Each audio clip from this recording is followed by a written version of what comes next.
Hi friends. ఈ video research చేసే టైంలో నాకు చాలా తెలియని నిజాలు తెలిసాయి. ఒక్కొక్కసారి ఈ వీడియో ఎప్పుడైతే నేను రీసెర్చ్ చేయడం స్టార్ట్ చేశానో అప్పుడు నాకు అర్థమైంది, డబ్బులుంటే ఏమైనా చేయొచ్చా అనే ఒక ఆప్షన్. అది లేకపోతే అది ఏంటి, అది ఎర్రవిగతనమా, ఏందో నాకు అర్థం కాదు. కానీ చిన్న చిన్న పిల్లల్ని అలా చేస్తుంటే చూడలేకపోయాను నేను. అందుకోసం మనం వీడియోలు పెట్టక కూడా చాలా రోజులు అయింది. ఈ వీడియో మీద మాట్లాడాలి, ఈ వీడియో గురించి మీ అందరికీ తెలియాలని చెప్పి ఈ వీడియో రికార్డ్ చేస్తున్నాను.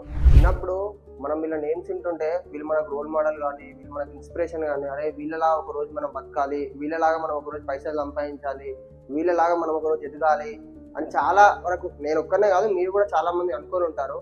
కానీ దీంట్లో వచ్చిన నేమ్స్ కానీ, ఆ పెద్ద పెద్ద వాళ్ళ లిస్టులు చూస్తుంటే కానీ చాలా ఇబ్బంది అనిపిస్తుంది. August 10, 2019 New York jail. గార్డ్స్ అందరు పడుకొని ఉన్నారు. ఒకటేసారి కెమెరాస్ అన్ని ఆఫ్ అయిపోయాయి. తెల్లారి పొద్దున్న లేసి న్యూస్లో చూస్తే జెఫ్రీ ఎప్స్టైన్ ఆత్మహత్య. ఎంత విచిత్రంగా ఉందని వినడానికి. జెఫ్రీ ఎప్స్టైన్ పొద్దున్న లేసేలోపు ఆత్మహత్య అనట. ఒకటేసారి కరెంటు పోతుంది, బస్ ఆఫ్ అయితే గార్డ్స్ అందరు పడుకొని ఉంటారు. అంత పెద్ద జైల్లో ఆత్మహత్య చేసుకోవడానికి, మన చిన్న చిన్న జైళ్ళల్లో ఆత్మహత్య చేసుకోవడానికే చాలా కష్టం. అలాంటిది అంత పెద్ద జైల్లో అతను ఆత్మహత్య చేసుకున్నాడట. ఎంత సిల్లీగా ఉందని వినడానికి కూడా ఇది.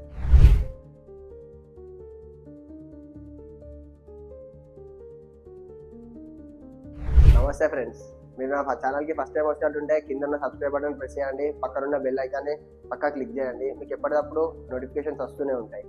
అసలు ఈ జెఫ్రీ ఎప్స్టైన్ ఎవరు, ఈ ఆత్మహత్య ఏంది, దీని వెనుకున్న నిజమేంది, ఇది సింపుల్గా మీకు చిన్న తెలుగులో ఎక్స్ప్లెయిన్ చేయడానికి ట్రై చేస్తా. మొత్తం ఈ వీడియో ఎండ్ వరకు చూడండి. నిజానికి ఈ జెఫ్రీ ఎప్స్టైన్ అనే వ్యక్తి చాలా వరకు పేదవాడు. అంటే స్టార్టింగ్ లో ఇతను రిచ్చే కాదు, ఇతనికి ఏమీ రాదు, దీనికి వచ్చిందల్లా మ్యాథ్స్ ఒక్కటే. అలాగే ఇతని కెరీర్ ముందుగా మ్యాథ్స్ టీచర్ తో స్టార్ట్ చేశాడు. కొంచెం కిస్మత్ మంచిగా ఉండి నెక్స్ట్ ఫైనాన్షియల్ అడ్వైజర్ గా ఒక పెద్ద పెద్ద బిలియనర్స్ కి అయిపోయాడు. దాని తర్వాత నెక్స్ట్ ఇతను ఒక మంచి కంపెనీ పెట్టి వైట్ మనీని బ్లాక్ మనీ కన్వర్ట్ చేయడం, బ్లాక్ మనీని వైట్ మనీ కన్వర్ట్ చేయడం, అలాంటి చిన్న చిన్న చిన్న చిన్న చిన్న చిన్న వ్యాపారాలతో పెద్ద మల్టీ మిలియనర్ అయిపోయాడు. అప్పుడు స్టార్ట్ చేశాడు వీడు అసలైన కథ. వీడికి వచ్చిన పైసలతోటి 1998లో వీడు $8 మిలియన్ పెట్టి ఒక ఐలాండ్ కొన్నాడు. ఆ ఐలాండ్ వచ్చేసి 75 acres లో ఉంది. దాని నేమ్ వచ్చేసి లిటిల్ సెయింట్ జేమ్స్.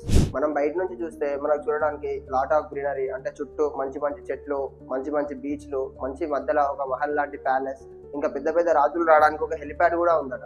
కానీ మనకు తెలుసుకోవాల్సిన చేదు నిజం ఇక్కడే ఉంది. ఈ ఐలాండ్ కి చుట్టూ ఉన్న ప్రజలందరూ దీన్ని ఫిడోఫైల్ ఐలాండ్ అని అంటారు. ఈ ఫిడోఫైల్ అంటే నేను కూడా తెలియక ఐలాండ్ పేరు అనుకొని ముందు రీసెర్చ్ చేసి చూసాను. తర్వాత మా ఫ్రెండ్ గారు చెప్పింది ఏంటంటే, అక్కడ చుట్టూన్న ఎవరికైతే పెద్ద పెద్ద వాళ్ళు ఉంటారో చిన్నపిల్లల మీద సెక్స్ అరేంజ్మెంట్ చేయడం అన్న ఒక ప్రాపర్ పిచ్చి మైండ్ సెట్ ఉంటుంది చూడండి, వాళ్ళని ఫిడోఫైల్ అని అంటారు. ఇక్కడికి 12 నుంచి 17 సంవత్సరాలు ఉన్న చిన్న చిన్న పిల్లల్ని తీసుకొచ్చి వాళ్ళ మీద సెక్స్ అరేంజ్మెంట్ చేయడం, వాళ్ళతో మసాజ్ చేయించుకోవడం లాంటివి చేసేవాళ్ళు. ఇప్పుడు ఇక్కడ ఇంట్రెస్టింగ్ అండ్ వర్స్ట్ థింగ్ ఏంటంటే, ఈ ఐలాండ్ కి ఎవరెవరు వచ్చేవాళ్ళు, చిన్న చిన్న సామాన్యులు అయితే రాలేరు. ఇక్కడికి రావాలనుకుంటే పక్కా మిలియనర్ కానీ మల్టీ మిలియనర్ కానీ ఉండి ఉండాలి. ఇక్కడికి వచ్చే మిలియనర్స్ పేరు కానీ మల్టీ మిలియనర్స్ పేరు కానీ వింటుంటే మైండ్ పోతుంది. అందులో కొంతమంది Elon Musk, Britain prince Andrew, scientist Stephen Hawking, comedian Chris trucker, ఇంతమందిని ఇక్కడికి తీసుకొచ్చి ఆ పెద్ద పెద్ద మల్టీ మిలియనర్స్ తో వాళ్ళతో వీళ్ళతో వాళ్ళందరినీ కొలైడ్ చేసి ఇక్కడ పార్టీస్ ని క్రియేట్ చేసి నడిపించేది వీడే జెఫ్రీ ఎప్స్టైన్. ఇదే సీన్ మన ఇండియాలో జరుగుంటే ప్రపంచం మొత్తం మనల్ని ఇట్లా ఏలుపెట్టి చూపించేవాళ్ళు. ఇది అమెరికాలో జరిగింది కాబట్టి అంత డైల్యూట్ గా జరగట్లేదు, సోషల్ మీడియాలో మాత్రం ఒక టాప్ రేంజ్ లో జరుగుతుంది.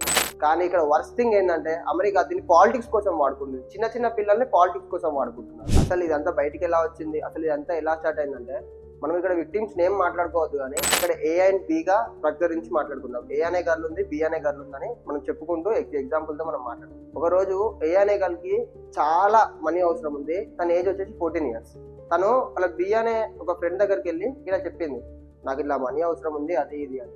బి అనే ఫ్రెండ్ ఏ అనే ఫ్రెండ్ కి ఏమని సజెస్ట్ చేసిందంటే, ఇక్కడ మనం ఒక ఐలాండ్కి వెళ్ళాలి, ఐలాండ్కి వెళ్ళి మనం వాళ్ళకి మసాజ్ చేస్తే వాళ్ళు మనకు మనీ ఇస్తారు అని చెప్పి బి అనే ఫ్రెండ్ ఏ అనే ఫ్రెండ్ కి సజెస్ట్ చేసింది. ఇప్పుడు ఇక్కడ ఏ అనే ఫ్రెండ్ ఆలోచనలో పడిపోయింది, అరే ఇప్పుడు నాకు మనీ అవసరం ఉంది కదా, నాకు మనీ కావాలి, సరే ఏదైనా చేసేద్దాము అన్నట్టు తన ఒక మైండ్ లో ఒకటి ఫిక్స్ అయిపోయి బి అనే ఫ్రెండ్ కి చెప్పింది, సరే నేను వెళ్తాను, నేను వెళ్ళి మసాజ్ చేస్తాను, నాకు మనీ కావాలి, అది ఇది అని.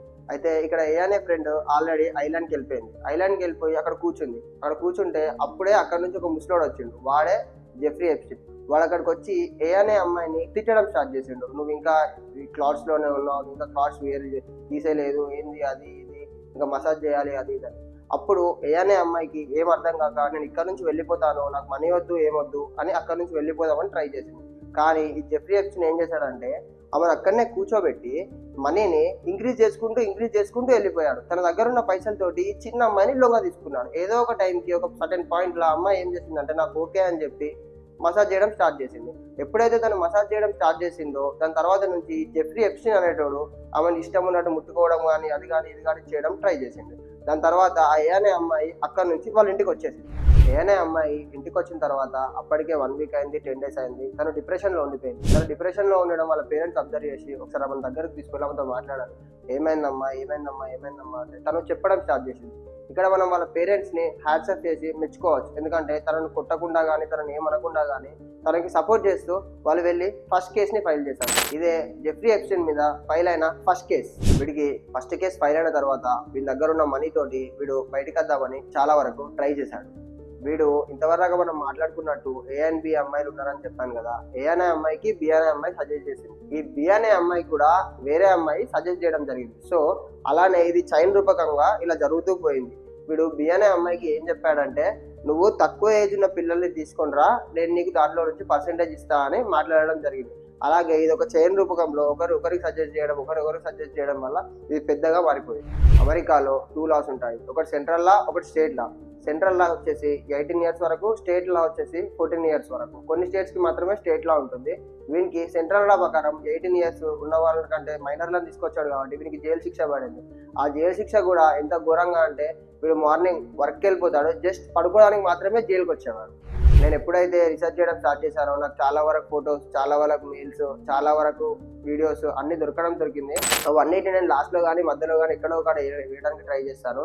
ఇంకా పెద్ద పెద్ద బిగ్ షాట్స్ నేమ్స్ కూడా మీకు ఇంత స్టార్టింగ్లోనే చెప్పాను. అసలు వాళ్ళది ఏంటి అనేది ఒకవేళ ఈ వీడియో చాలా లెంతీగా అవుతుంది. సో నెక్స్ట్ వీడియో వేయడానికి ట్రై చేస్తాను. Thank you for watching this video.